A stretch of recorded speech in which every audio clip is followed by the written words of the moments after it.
Hello guys, இந்த வீடியோவில் நம்ம என்ன பார்க்க போகிறோம் அப்படின்னா கல்லி கிரிக்கெட், அதாவது நம்ம ஊரில் கிரிக்கெட் விளையாடுறப்ப இருந்தாலும் சரி, ஸ்டிச்சு பாலையாக இருந்தாலும் சரி, பிளேயர்ஸ் நிறைய பிளேயர்ஸ் வந்து அம்பையர்கிட்ட அப்பீல் பண்ணுற ஒரு விஷயம் என்ன அப்படின்னா, இந்த ஒய்டு, நம்ம ஒய்டு எது கரெக்டான ஒய்டு, எப்படி பால் போனால் அது சரியான ஒய்டு அப்படின்றத நம்ம இந்த வீடியோவில் பார்க்கலாம். பாஸ் பண்ணிக்கலாம். ஸ்டார்ட்.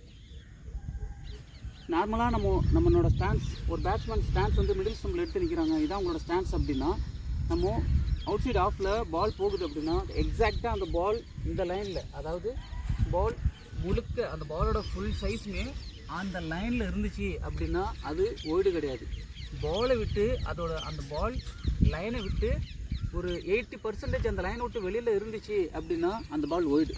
சரி, ஓகே.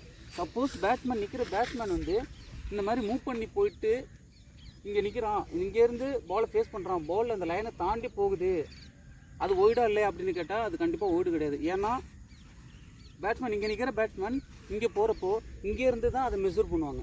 சரி, ஓகே. சப்போஸ் அவன் இங்கே வந்து நிற்கிறான், பால் வெளில போகுது அப்படின்னா அது ஒய்டு தான் கொடுப்பாங்க. ஏன்னா அது பிச்சை விட்டு வெளில போகிறதுனால அந்த பால் ஒய்டு, ஆட்டோமேட்டிக்காக அம்பையர் ஒய்டு கொடுத்துருவாங்க. பாஸ் பண்ணிக்க.